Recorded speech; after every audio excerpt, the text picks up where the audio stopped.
और ये बोला आ चुका है। जय माता दी। जय माता दी। हाँ भाई बता क्या खाना है? खत्म है चाय पत्ती लेने जा रहा है स्टोर। तो छोटू पहले बताएगा ना सब चीज कितनी खत्म है। अरे खत्म हो गई, राम मंदिर से लाए थे, खत्म हो गई। अब चाय नहीं बनेगी। अब चाय पत्ती ले आओ, तब तक पराठे बना। चाय पत्ती खत्म है और सब्जी क्या बनेगी? आलू की सब्जी बनाएगी। अब खाना आएगा ये। अब चाय पत्ती लानी है और कुछ? आप जा रहे हैं चाय पत्ती लेने और सब्जी को लेने जा रहे हैं हमारे पूरी गाड़ी दुकान से।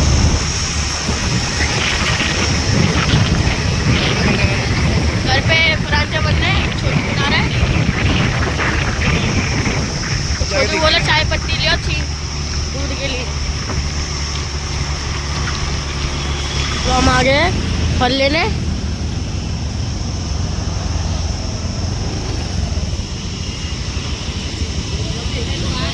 हम यहाँ से फल लेंगे, हम खिलने चलेंगे, हम चाय पत्ती की यहाँ से मिलेगा। हमारे गुरुजी ले रहे हैं खरबूजा।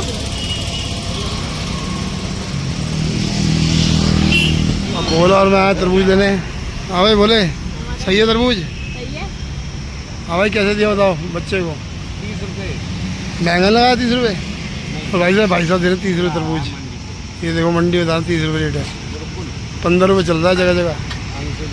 हाँ कहीं से 15 रुपये? बोले 15 रुपये नहीं चल रहा? चल रहा है सारी मंडी में। और अब हम लेने आए हैं चाय की पत्ती।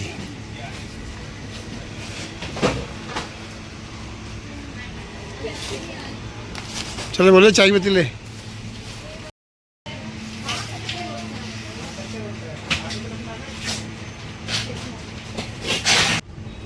ये सामान क्या बोले? हमारा सामान मेरा दूध हो गया, चाय पत्ती हो गई, दही हो गया, मक्खन हो गया। बोला बिल करा रहा है। हाँ बोले हो गया सारा सामान? हाँ हो गया सारा सामान हम ले आए हैं। अब ऊपर देखें छोटू क्या पराठे बना रहा है, फिर नाश्ता करते हैं। आप लोग भी करिए हमारे साथ नाश्ता। चाबी दे छोटू, ये छोटू वाला नाश्ता बना। ऑटो भाई ऑटो क्या बना रहे? ला भाई छोटू पराठे बनने ले लो। छोटू चाय हो गई? अब चाय पत्ती लेके आके चाय बनाऊंगा। ये चाय बनी नहीं है छोटू? अभी का बनी, अब चाय पत्ती डालूंगा तभी तो बनेगी चाय। लो एक साइड का थोड़ा सा पराठा। अब हमारे बिट्टू बोल रहा है चाय बनेगी अभी। ये लो पराठा बन गए यार। पराठे तैयार हो गए। बिट्टू बहुत जल्दी में है। बिट्टू भाई के पराठे बनाने देखो, देख रहे हो? बिट्टू भाई की स्पीड रॉकेट से भी तेज है।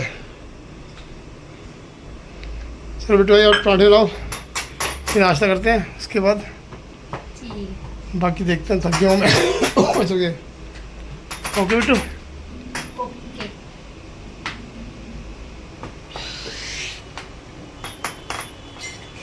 छोटू ने नाश्ता बना दिया अपना। ये हमारी आलू की सब्जी, एक बार देखो कैसी बनी है। बहुत स्वाद बनी है। शक्ल तो बहुत स्वाद लगी, खाने पता लगेगा। चाय ये बोलेगा, ये छोटू का नाश्ता। ये तीनों नाश्ता तैयार, सबका तैयार कर दिया नाश्ता। और डेली नाश्ता हमारा छोटी बनाता है। हाँ डेली का नाश्ता हमारा छोटी बनाता है। और आलू दाल चावल भी यही बनाता है। कभी भाभी के साथ मिलके दोनों बनाते हैं। देखते हैं।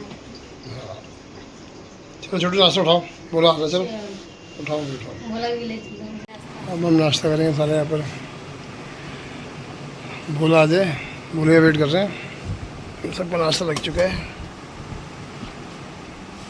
आलू सब्जी, गर्मा गर्म चाय। हाँ लेट हो गया नाश्ता, वरना हम सुबह 8:30 बजे सारे कर लेते हैं। अब रेडी हमारा नाश्ता। अब हम नाश्ता करते हैं, फिर मिलते हैं नाश्ते के बाद। नाश्ता हो रहा है। सब्जी तो अच्छी बनी आलू की।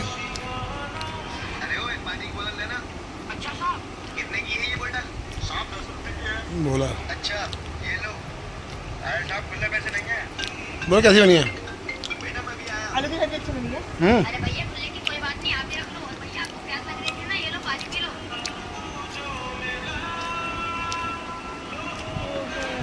ये देखो मोनू, इसका तो हर टाइम खाना पीना और सोना, बस 3 काम है।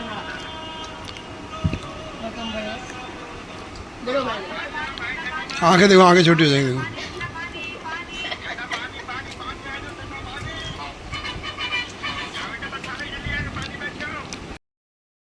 और अभी हम डॉक्टर के आए हुए हैं क्योंकि मेरी थोड़ी खांसी थी, बोला मैं। और यहाँ से दवाई लेके फिर हम घर जाएंगे, फिर उसके आगे दिखाता हूँ आपको ब्लॉग। ये हम दवाई लेके आ गए हैं, रजनी के घर जा रहे हैं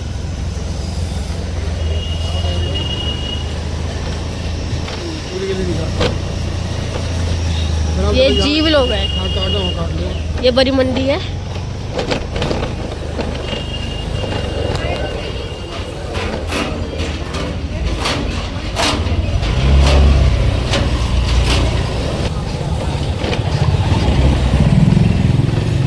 सामने टेंट लगा है और यहाँ से हम लोग जाएंगे। हम रजनी के पहुँचने वाले हैं। अब सामने वाली गली है, वहीं रजनी आंटी का घर है। सामने वाली गली में रजनी आंटी रहती है हमारी। कौन से लोग हैं? हाँ हाँ, आ गए रजनी आंटी के घर। ये रजनी आंटी का घर है।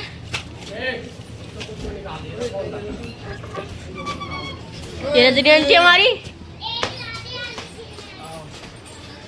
जीव लोग है ये केवल कह रहे हो? आज के ब्लॉक। यही मेरी चाची रहती है। ये भी पकड़े केवल अंदर का है। रजनी के पहुँचे, साल चेंज कर दिया तो ऊपर नीचे टेढ़ा कर दिया।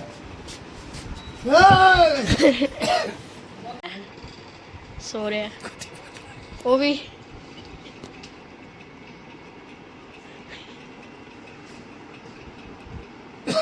देख, मैंने कल कान्हा जी का श्रृंगार किया। हमारी आंटी ने कान्हा जी का श्रृंगार करा है। निगाह अब इधर मेरी आंखें भी लगाई है। मैंने खुद ही बनाई। दवाई लेके आओ, बहुत ज़्यादा अब तो नींद आ, दवाई में नींद है। हमारा जितना बोलने से वक्त फिर लगता है शुरू हो गया।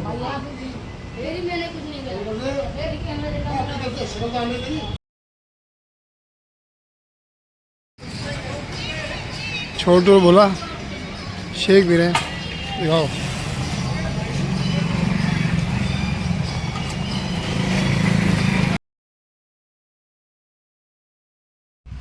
और हमारी स्टिक के सेल ख़त्म हो गया था, हम सुधारी दुकान पे आए हैं। और हमारे फ़ोन का टेम्पर टूट गया था, वो ठीक करना है। बढ़िया है बार सरदार जी का फोन देख लो, एप्पल का। घर पे बैठ के मुझे दिखते हैं। अगर ये वाला दिखाओ, ये की है। क्यों तंग कर रहे हैं उनको? अगर ये दोनों मुझे दिखाओ और दिखलाओ हमारा ताजी पे है। अगर वही वाला दिखाओ। वो नहीं बेटा। क्यों क्यों पैसे देंगे इनके आपको? क्या वाला? जैसे हमने ये गोल्ड लिया, न्यू कर लिया भाई मोहन ने। आईफोन 14 भी आप लग रहा है पूरा नया फोन अभी लेके आए। ये ऊपर दिखला दो ना, पूरा ला। ये ले देख। चलो भाई देखो फटाफट। अरे तुम ये वाले तो दिखलाओ। ले दे बेटा, देख क्या लेना। ये वो अच्छा लग रहा है। न्यू लग रहा है न्यू। भाई अब न्यू मॉडल का फोन लग रहा है हमारा, एप्पल का। Apple new 3 lakh. अब हमने कवर लिया है इस पे सेल इलास्टिक में, और ये हमने कानों के लिए हैं रिकॉर्डिंग वाले, क्योंकि आवाज़ क्लियरिटी वाले हैं। और क्या लिया मानू? चलो बताओ सारी कितने हो गए? ये सारी में बहुत डिस्काउंट करते हैं, वो अच्छे प्राइस पे इनकी शॉप कमदार में आप आइए। बारिश हो गई है बहुत तेज, हम रुके हुए हैं, बहुत ज़्यादा तेज हो गई बारिश।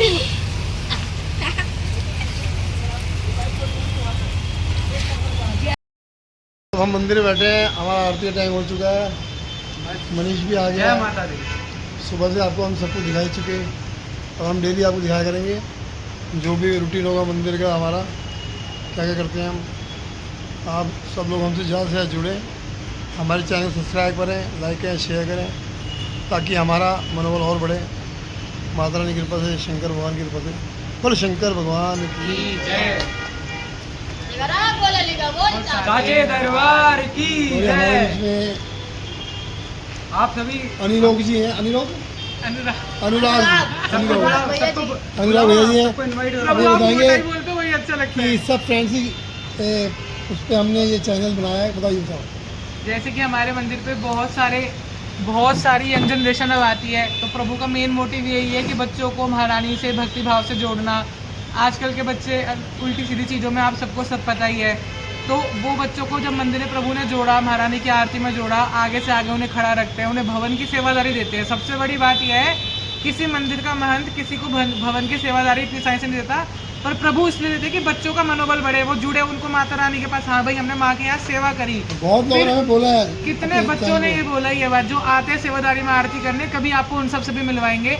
तो उन्होंने के मन में ना हमेशा एक जिज्ञासा रहती है कि यार मंदिर में तो हम देखते हैं हमेशा चोले में प्रभु होते हैं, किसी की परेशानी सुन रहे होते हैं, किसी का उपाय कर रहे होते हैं, पर्सनल लाइफ में ऊपर जाके क्या करते हैं, ऊपर की जिंदगी कैसी है, वो बार बार पूछते हैं प्रभु आपका सुबह का रूटीन क्या है, आपका शाम का रूटीन क्या है। उनके कहने पे ही बार बार तो प्रभु ने अभी एक चैनल बनाया है, अभी यूट्यूब का ब्लॉग स्टार्ट किया है कि उनको ही पता चले कि भाई जैसी आम जिंदगी वो जीते हैं, वैसी आम जिंदगी प्रभु जीते हैं।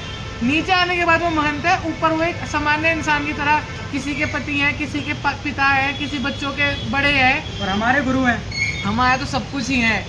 तो इसीलिए गुरुजी ने अभी ये चालू करा है, तो आप लोगों को इससे डेली पता चलेगा कि गुरुजी की लाइफ का रूटीन क्या है। मंदिर से अलग, मंदिर में तो सब देखते हैं भाई, जब चोले में महारानी के भवन में खड़े होते हैं, उनका काम क्या है, किसी का उतारा करना है, किसी की परेशानी को सॉल्व करना है, किसी को कोई उपाय बताना है, किसी को कोई महारानी का मंत्र बताना है। उससे अलग जब मंदिर से बाहर होते हैं तो पंडित जी की असली जिंदगी क्या है, उनकी जिंदगी क्या है, वो भी ऐसा दिखाएंगे, इंसान। लोगों की परेशानियां हंसते हैं, बिल्कुल, वो भी तो दिखाएंगे। करते ही है प्रभु, वो भी दिखाएंगे। वो तो करते ही है। और जब जैसे जो दुखी लोग आते हैं, क्या क्या चीज़ें लेके आते हैं, क्या क्या परेशानी लेके आते हैं, उसको जब सॉल्व करते हैं, उसके बाद प्रभु के ऊपर क्या क्या परेशानी आती है। लोगों को ये लगता है ना, हाँ भाई मंदिर में खड़े हैं, चोला पहन लिया, उपाय बता दिए और हो गया।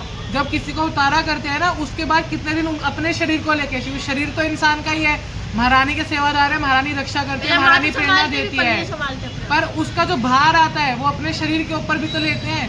तो वो चीज़ें भी जब आपको पता चलेगी ना, तो आपको पता चलेगा कि एक ब्राह्मण की जिंदगी और एक महंत की जिंदगी कितनी मुश्किल है। ये एक ऐसी नौकरी है जिसमें कभी कोई छुट्टी भी नहीं है, ना कोई इतवार है, ना कोई सोमवार है। सारे दिन अगर रात को 12 बजे भी कोई दुखी आ रहा है तो झाड़ा लगाने अपने भवन से उतरना पड़ेगा, महारानी के पास सेवादारी के लिए आना पड़ेगा। तो आपको अब ये सब चीज़ें भी पता चलेगी। लोग बहुत सोचते हैं कि अरे पंडित जी हैं, इनकी तो लाइफ बड़ी फैंसी होगी, सौयों लोग, हज़ारों लोग इनके पीछे घूमते हैं, जिस गली से आते हैं सब इनके पैर छूते हैं, सब इनको प्रणाम करते हैं। वो चीज़ कमाने के लिए क्या क्या करना पड़ता है और कितनी कुर्बानी देनी पड़ती है, वो सब आपको इस ब्लॉग से पता चलेगा।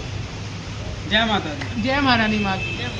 जी आप बोल बोले वाली माई जी की जय। जैसे आप संगठन में आए तो साथ जा रहे हैं, आपको अगर 40 साल हो गए, तो भाई क्या विशेषता है मंदिर, काली माता मंदिर कहते हैं कि बहुत ध्यान और इतना इसका हुआ है, संगत जी, क्या है ये सिर्फ मंदिर ही नहीं है, ये माँ का घर है।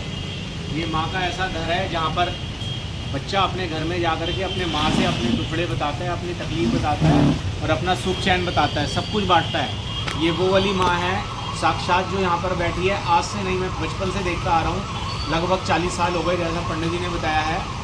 और मैं बचपन से देखता आ रहा था माँ के सबसे पहले शुरू में कितने ज़्यादा गोले चटकते थे। हमने यहाँ घंटों बैठ करके देखा, एक गोले में ऊपर से भी लाइन आ रही, नीचे भी, फिर तीसरी लाइन बाद में आ रही है अपने आप। कितने साइंटिस्ट आके बैठे यहाँ पे, कोई गोले के अंदर लाइन क्यों देख करके, ये नहीं कि गैस भरी होगी तो उसकी वजह से फट रहा है। जो गैस वाला गोला होगा वो पहली लाइन में गैस निकल जाएगी, दोबारा नहीं फटेगा, तिबारा नहीं फटेगा। यहाँ 6-6 बार फटते हुए गोले देखे। और ऐसे गोले में से जो जल निकलता था, अगर उस जल को आप पी लो तो आपने जीवन में ऐसा जल नहीं पिया होगा नारियल का, जो अमृत समान होता था और जिसको पीने से बड़े बड़े रोग ठीक हो जाते थे। महारानी की ये मान्यता रही है इस मंदिर में, जो इसका नारियल चढ़क जाता था उसकी अर्जी पे माता ने साइन कर दिए, उसकी आरजू पूरी हो गई। फिर हमारी ये छोटे वाली गोली माता जी हैं, नींबू वाली माता जी के नाम से हम इनको बुलाते हैं, क्योंकि बचपन से मैंने देखा है यहाँ बड़े पंडित जी, उनके बाद ये छोटे पंडित जी, इनको 11, 21, 31, 51 नींबुओं की माला बना के शनिवार मंगलवार चढ़ाई जाती है। जैसे पंडित जी बताते हैं, किसी को 3 हफ्ते, किसी को 7 हफ्ते या किसी को जैसे भी करना है। वो सब अपनी परेशानियाँ, बीमारियाँ, दुख दर्द को दूर करने के लिए ये माँ से प्रार्थना की जाती है। और किसी की बलि ना देते हुए नींबुओं की बलि स्वरूप माला चढ़ाई जाती है, जिसके अंदर माँ वो प्रार्थना और बलि स्वीकार करती है और आने वाले जीवन में लोगों को सुखी और जीवन प्रदान करती है। यहाँ पर हवन कुंड में बचपन से देखता आ रहा हूँ, पंडित जी रात को हवन करते थे, बड़े पंडित जी भी करते थे, छोटे पंडित जी करते हैं। यहाँ पे कम से कम 20-25 किलो लकड़ी डाली जाती थी पहले। ये हवन माता जी के निर्माण जन्म आप कह सकते हो कि ये जो स्वरूप का जन्म हुआ दिवाली वाले दिन से शुरू हुआ था, आज से लगभग 40-45 साल पहले। इस हवन कुंड को पूरा भर दिया जाता था 25 से 30 किलो लकड़ी से, और कम से कम 51 तरह की इसमें हवन सामग्री अलग अलग तरह की जड़ी बूटियों समेत डाली जाती थी, जो कि शुक्रवार रविवार की सुबह आप देखते थे। यहाँ साल कोई भी भक्तगण आके देखता था, पूरा हवन कुंड ऊपर तक भरा होता था। और अगला शुक्रवार आते आते आते वो हवन कुंड नीचे सीमेंट से पक्का है, ना कोई सुराग है, ना कोई नाली है, ना छेद है, ना इसमें से निकाल के फेंका जाता था। पंडित जी इसमें से भभूत स्वरूप निकाल करके लोगों के तावीज़ बना के या उनको जिस भी तरह से देते थे, सिर्फ चुटकी भर या समझो 1-1.5 चम्मच निकाला जाता था। शुक्रवार आते आते सारी भभूत ज़मीन में अपने आप लुप्त हो जाती थी, पता नहीं लगता था किसी को कहाँ गई, और ना आज तक किसी को पता है। पंडित जी को भी नहीं पता, बड़े पंडित जी को भी नहीं पता, छोटे पंडित जी को नहीं पता। पता है तो सिर्फ माता को पता है। ये माता ने अपना साक्षात रूप दिया हुआ है, प्रमाण दिया हुआ है लोगों को कि आप ये देखो तो आप लोग समझो कि मैं ये मेरा घर है और मैं यहाँ विराजमान हूँ। यहाँ जो आएगा सच्चे दिल से आएगा तो उसकी मनोकामना क्या, उसका जीवन सफल हो जाएगा। जो दुख से आएगा वो सुखी हो जाएगा, और जो माँ को तोलने आएगा वो बर्बाद हो जाएगा। जिसने माँ का यहाँ नाश चाहा, जिसने माँ का मंदिर को हटाने का मतलब मंदिर को हटाने के लिए नाश चाहा, माँ का तो कोई नाश कर ही नहीं सकता। वो ना तो अगले दिन इस मंदिर में आ पाया, कुदरती रूप से अपने आप ही, या तो सरकारी अफसर होता था तो तबादला हो जाता था, बदमाश होता था तो उसकी तबीयत खराब हो जाती थी, वो अपने आप यहाँ से चला जाता था। कहने का मतलब है शुद्ध मंदिर, सच्चा मंदिर होने के नाते या भक्तों के उद्धार स्वरूप पंडित जी ने यहाँ बड़े बड़े कल्याण किए। लोगों के ऊपर माता चढ़ती है, लोगों के ऊपर जो भी कुछ परेशानी होती है, ऊपरी हवा होती है, ऊपरी टोटका होता है, बचपन से पंडित जी उन सब की सेवा करते आ रहे हैं और उनका कल्याण करते आ रहे हैं, जिससे लोगों को हमेशा फ़ायदा होता है। जिसके फलस्वरूप कोई भी यहाँ पे धनराशि प्रत्यक्ष रूप से सेलेक्टेड नहीं ली जाती कि इस काम का इतना रुपया, ऐसा कुछ नहीं है। कोई 1 रुपया चढ़ाए तो उसकी श्रद्धा है, और कोई 1 लाख चढ़ाए तो उसकी श्रद्धा है। जैसे आदमी अपनी क्षमता अनुसार यहाँ सेवा करना चाहे वो करते हैं, नहीं करना चाहे नहीं करते। शनिवार को यहाँ पर साड़ियाँ जो भी चढ़ाई जाती हैं शाम तक सब बांट दी जाती है। नारियल जो भी प्रसाद चढ़ता है यहाँ तुरंत हाथों हाथ जो भी भक्तगण आते हैं, जो भी संगत आती है उनके अंदर बंटता रहता है। ऐसा कुछ नहीं है कि यहाँ पर भंडार भरे हैं या लोग ले जाते हैं, मतलब कोई पंडित जी ले जा रहे हैं या कहीं पर भी और जमा हो रहा है, ऐसा कुछ नहीं है। यहाँ रोज़ खाओ और रोज़ अपनाओ वाला एक बात है कि रोज़ आओ, रोज़ खाओ और रोज़ मौज लो। माता का आशीर्वाद सबके ऊपर बना रहे, भगवान ऐसे ही सबके ऊपर माता रानी कृपा करती रहे, और लोग अपने आप आकर के इस प्रत्यक्ष रूप का दर्शन करें और माता का ज़्यादा से ज़्यादा सेवा करते हुए लाभ उठाएं और अपने जीवन का उद्धार करें। यही प्रार्थना मैं करते हुए बस यही कहूँगा कि इस मंदिर में जो आए हैं वो आते रहें और उनसे पूछिए सब लोग। मैं ही नहीं कह रहा, यहाँ पे लाखों लोग आने वाले बताते हैं। ऐसे चमत्कार लोगों ने कई देखे हैं जो समय समय अनुसार होते रहते हैं और लोगों को अवगत कराते हैं, होते रहते हैं। तो मैं यही कहूँगा यहाँ मंदिर में प्रत्यक्ष रूप से आओ और अपने आप एहसास करो, अपने आप अपने दुख को बता के जाओ। उसके बाद आप खुद मेरी तरह लोगों को बताओगे कि आपको कितना फ़ायदा हुआ, कितना नहीं हुआ। जय माता दी। जो मतलब मेरा करने का मन है, मतलब ऐसा कुछ भी नहीं है कि मेरे को इंटरेस्ट टाइप करने का, कि मैं इतना बोला। और ये हमारी महारानी, हम अपना ब्लॉग माता के चरणों में अर्पित करते हैं और नेक्स्ट ब्लॉग माता के चरणों से शुरू करेंगे। जय माता दी।